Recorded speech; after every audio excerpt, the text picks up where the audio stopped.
Magaala seena qabeetti Laalibalaa dabalatee Gishanaa fi bakkeewwan hedduu naannoo Amaaraa fi Affaaritti to'achuu mootummaan ibseera. Durataan TPLF Dr. Dabratsiyoon Gabra Mikaa'el ibsa kaleessa kennaniin naannoo Amaaraa fi Affaar keessaa humna isaanii baasuu himaniiru. Humnoonni mootummaa garuu lolaan mo'amaniitii akkana jedhu jechuun himu.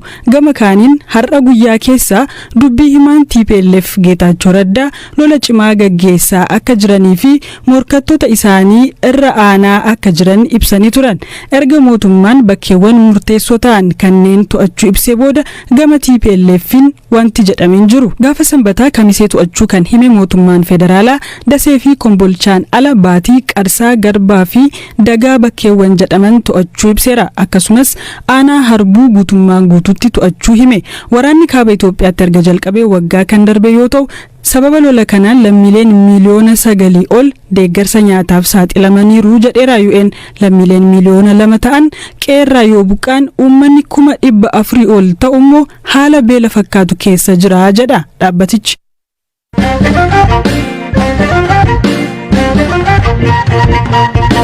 Ameerikaa fi United Kingdom dabalatee biyyoonni 6 hidha sabummaa irratti hundaa'e jedhan Itoophiyaatti deemaa jiru ilaalchisuun ibsa waloo baasan. Ibsa isaanii kana keessatti hidhaa raawwataa jiruu fi qabiinsa namootaa irratti gabaasota ba'aa jiraniin yaadda'uu eeran. Hamza Hussein. Biyyoonni kunneen ibsa waloo isaanii kanaan gabaasaawwan hidhaa namootaa saba irratti bu'uureffate jechuun mootummaa Itoophiyaa himataniin yaadda'uu himan. Ibsa waloo kana kabaasan Ameerikaa, UK, Austraaliyaa, Kanaadaa, Denmaarkii fi Neezerlaandsidha. Biyyoota kunneen keessaa gara caaluu lammiileen isaanii magaalaa Finfinnee akka gadhiisanii bahan watwaataa turan. Ji'a dura finciltoonni Tigraay magaalota Dasee fi Kombolchaa to'achuu fi mootummaan labsii yeroo muddamaa baatiiwwan 6 turu labsuu hordofee hidhaan namootaa gabaafamaa tureera. Haa ta'u malee poolisiin Finfinnee fi qondaaltonni mootummaa hidhaan raawwate kunneen garee shororkeessummaa deeggaruun shakkaman malee sabummaa irratti hundaa'uun karaawwate miti jechuun deebii kennaniiru.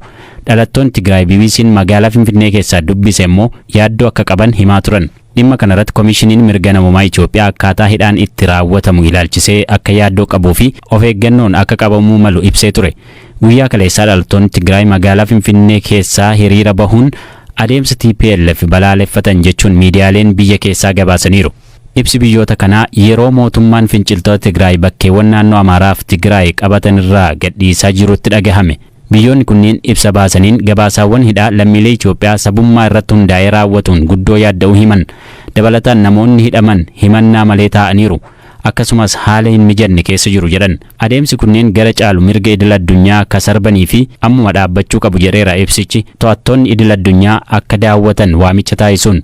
Miidhaa qocollaa saalaa lola kaaba Itoophiyaa keessa adeemaa jiruun walqabatees biyyoonni kunneen yaaddoo qaban kan ibsan yoo ta'u kanneen lola keessa jiran lammiilee nagaa akkasumas hojjettoota deeggarsa namoomaa akka tiksan dhaamaniiru. Waldhibdeen kun waraanaan furmaata argatu ka jedhan biyyoonni kunneen loltoonni Eertiraa Itoophiyaa keessaa akka bahan gaafataniiru. Waraanni kaaba Itoophiyaatti erga jalqabee waggaa akka darbe yoo ta'u sababa lola kanaan lammiileen miliyoona 9 ol deeggarsa nyaataaf saaxilamaniiru jedheera UN. Lolli kun dhaabbatee mariin akka furamu carraaqqii tuufeera.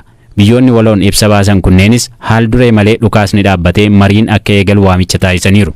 Lammiileen Itoophiyaa adeemsa siyaasaa hunda hammatee fi waliigaltee biyyaalessaa karaa siyaasaaf seeraa akka tolchan biyyoonni kun ibsa baasaniin dhaamaniiru.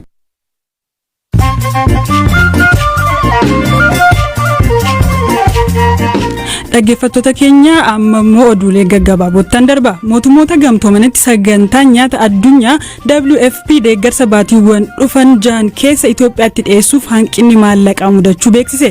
Hanqinni maallaqaa kun deeggarsi dhaabbatichi lammiilee Itoophiyaa miliyoonotaan lakkaa'amanii fi baqattoota akkasumas kanneen nyaata madaalawaa barbaadan irratti dhiibbaa qabaachuu hime. Manni murtii Myanmar hooggantuu biyyattii duraanii Aung San Suu Kyi hidhaa waggaa 4 adabe. Himannawwan 11 kan irratti dhiyaate hooggantuun kun himannaa jalqabaatiin hidhaa waggaa 4 akka adabamtu irratti murtaa'eera. Himannawwan hafaniin yoo irratti murtaa'e umrii ishee guutuu mana hidhaatti dabarsuu malti. Miseensi Koongireesii Ameerikaa ayyaana dhalachuu Yesuus Kiristoosiif maatii isaanii waliin qawwee loggomatee suuraa ka'e jannaan balaaleffannaan cimaa mudate. Baga ayyaana geessan saantaa adaraa rasaasa fidii koottuu barreeffama jedhu waliin Twitter irratti maxxanse. Paakistaanitti lammiin Sri Lankaa amantii arrabsuun shakkame daboodhaan haala suukkaneessaan jimaata darbe reebamee erga ajjeefameen booda reeffa isaatti abiddi qabsiifame. Ajjeefamuun namticha kanaa Paakistaaniif Sri Lankaatti hiriira mormii kaaseera. Oduuleen gabaaboo kanuma.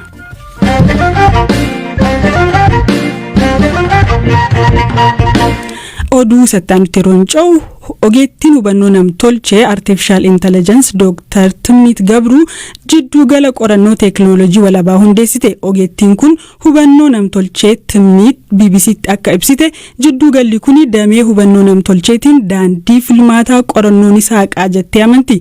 Dhaabbatichi garaagarummaa akkamii fiduu malaa kan jedhus dubbatteetti.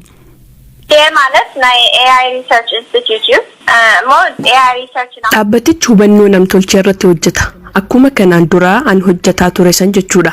Garaagarummaan isaa dhaabbanni inni ammaa namoota ogummaa garaagaraa irraa dhufaniin hundaa'e. Qorannoon geggeeffamus dhimmoota kana dura xiyyeeffannoo hin argannee fi namoota fayyaduu danda'u ta'a. Qaamota hawaasaa moggatti baafaman rakkoo isaan mudate hubannoo namtolchee fayyadamuun kan qo'atudha. Namoota gurraacha, dubartootaa fi qaama miidhamtoonni hubannoo namtolchee irraa baay'ee hin fayyadaman. Kanaaf jiruu isaanii guyyuu rakkoo isaan mudatu salphisuudha xiyyeeffannoo dhaabbatichaa. Gama biraan rakkoon wahii yoo mudate teekinooloojii kana qeequudhaaf sodaa otoo hin qabaatiin hojjechuu barbaanna.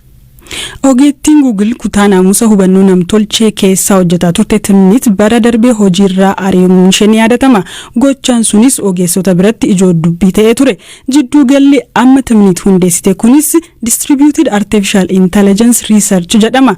Hubannoo namtolchee kun maaliif fayyadaa kan jedhu ogeettiin kun akkanaan ibsiti. Hubannoo namtolchee haqa qabu yeroo jennu teekinooloojii namarratti miidhaa hin dhaqqabsiisne jechuudha. Teekinooloojiin namoota muraasa fayyadee namoota baay'ee miidhu akkamiin fooyyessina kan jedhu irratti qorannoo taasifna. Fakkeenyaaf godaantonni Eertiraa fi Itoophiyaa gara biyyaa yeroo galan gara biyya isaanii akka deebi'an godhuuf hubannoo namtolchee fayyadamuun isaan hordofu. Haasaa isaanii bifa isaanii dabalatee akka yakkamatti isaan hordofu. Kun anaaf dhimma naamusa qabu miti. Kanaaf akkamiin teekinooloojii dhaabota muraasaa osoo hin taane kan waraanaaf oolu osoo hin taane teekinooloojii addunyaa fayyaduu danda'u irratti qorannoo geggeessina.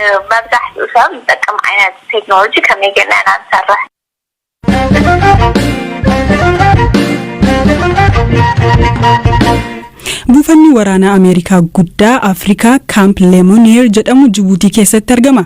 Loltoonni Ameerikaa dameelee waraanaa garaagaraa irraa walitti baba'an 5,000 achitti argamu. Biyyooti biroo 5 buufata waraanaa Jibuutii keessaa qabu. Chaayinaadhaan alatti hunduu Ameerikaa waliin hojjetu. Koomaandarri buufata waraanaa Jibuutii jiru kana Meejor Jeneraal Wiiliyaam Zaanaa barbaachisummaa buufatichaa akkasiin ibsu. This is an important geostrategic location and it gives us the ability to coordinate air operations from this location.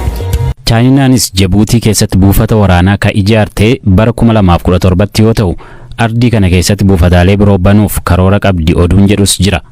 Commander William garuu Chaayinaan buufata waraanaa babal'ifachuu irratti shakkii qabu. I think it's a question of the Gaaffiin guddaan maaliif Chaayinaan babal'isuu feetee nagaaf dimookiraasii fi tasgabbii mirkaneessuu fi support rule of law, democracy. University Pretoriaatti Profeesara Kataan Christopher Isike Afrikaan gamalee calloodhaan faayidaa tarsimaawaa murteessaa ta'e qabdi jedhu. Faayidaa tarsimaawaa qabaachuun kun immoo guddachaa dhufeet biyyoota kanneen akka United States, Awurooppaa fi Chaayinaan dorgommii keessa akka galan taasise. Ani weerara Afrikaa lammeessuu jedhaan kana. Ivory Coast ambaasaaddarri duraanii Ameerikaa Philip Carter sadaffaa dhimma sochii Ameerikaan Afrikaa keessatti qabdu yeroo ibsan. Nuti Afrikaa kan dhaqnu boba'aa yookaan albuudaaf miti. Michoota keenya Afrikaa waliin hojjechuun humna isaanii jabeessuuf malee. Chaayinaa bu'uuraalee misoomaa kanneen akka karaa fayyaa irratti investimentii gurguddaa taasisaa jirti. Liqaan hojiiwwan kanaaf Afrikaan liqeeffattu garuu deebi'ee ba'aa tahaa jira. Gama biraan Instituutii Imaammata Afrikaa irraa Profeesar Peter Kakwanja Ameerikaan buufata waraanaa dabalatee dhiibbaa siyaasaaf dinagdee sababa itti taasiftu yeroo ibsan. The purpose of that is to kind of create a Ameerikaan dhaabota ishee gurguddaa naannoo Afrikaa kana keessa jiraniif haala mijataa uumuu barbaaddi. Kunis immoo waan biraaf dhimma daldalaati malee. Chaayinaan qarshii dhimma barbaadeef kennite osoo hin taane waan biyyoonni Afrikaa gaafataniif. Kun dhimma liqaa osoo hin taane Afrikaan akka biyyoota biraa addunyaa akkana muddattee kan jedhudha. Falmiin liqaas gaafa ka'e maaliif dhimmi Afrikaa akka ijoo dubbii ta'u naaf hin galu. Ameerikaan illee liqaa Chaayinaa irraa fudhattee fi kaffallee qabdi. Is that it's only Africa that has a problem when it has debts. Yeroo ammaa Chaayinaan Ameerikaa irraa liqaa doolaara tiriliyoona tokko qabdi. Akkuma Chaayinaa, Raashiyaan illee Afrikaa keessatti dhiibbaa qabdu jabeessaa jirti. Waraanni biyya kanaas lola biyyoota kanneen akka Liibiyaa fi Maalii keessatti hirmaateera. Biyyoonni lixaa fi Chaayinaan dhiibbaan isaan taasisan qabeenya Afrikaa hirmaachuuf dorgomu akka jalaa hin fakkaanneef maal gochuu qabu? Ministeerri dhimma alaa Ameerikaa Anthony Blinken waan biyyi keenya uummata isheef akka addunyaatti jijjiiruu barbaaddu Afrikaan alatti fiixaan bahuu hin danda'u jedhu. Profeesar Piiteris falli misooma irratti xiyyeeffachuudha jedhu. Sagantaadhumaan Oromoota Siikoo Mandoo biratti aadaa fuudhaa fi heerumaa keessatti sirnooti gabbaraa fi geega'oo jedhaman sirnoota kennaan itti kennamudha. Gabbarri karaa ittiin dargaggeessi maatii intalaarraa fuudhuu fi maallaqa yookaan qabeenya kennudha. Akka aadaa fuudhaa fi heerumaa Oromoo Siikoo Mandootti geega'oon kennaa maatiin intala misirrootaa manaa bahaniif guyyaa cidhaa sana kennanidha. Abbaa Gadaa Gumii Gadaa Godina Arsii Haji Hasoo Guddatoo geega'oon kennaa guyyaa heerumaa akkasiin himu. Intala hambaa fi yoo kennamteetiin jedhu ayyaana qabanii guyyaa godhanii guyyaa heerumaa sanii waan isii barbaachisu geega'oo loon dachaasanii meeshaa wajjin loowwan yoo 10 kenneef abbaa yoo 5 kenneef yoo 20 kenneef loowwan lakkaa'ee kennee uffata isii kennee uffata mucaa isii fuudhuu kennee ka abbaa mucaa sanii kennee ka haadha mucaa sanii kennee uffisee akkanaan itti heerumsiisa. Amma kennaan geega'oo kun amma dadhabame xiqqoo ulfaate waliin baay'een argamu. Barri ol ka'uu ol ka'e gabbarri haa ol ka'u malee hamma namni ifa baasee akkas gabbarullee hin jiru ka gabbaranillee garatoo isaatiin gabbaran malee gabbarri ol ka'aa hin kennan hin jiru isaanii akkana garaa jalaa hima fudhatan. Yoo gabbara gaarii fudhate geega'oo kenna dirqama geega'oo kenna horii geega'oo kennaaf. Dhaggeeffattoota keenya sagantaa keenya har'aa kanumaan goolabne saganticha kan sinii qopheesse Hamzaa Hussein kan dhiyeesse immoo Ana Firaa'ol Balaayidha. Boor walitti dachaana gaaritti bula.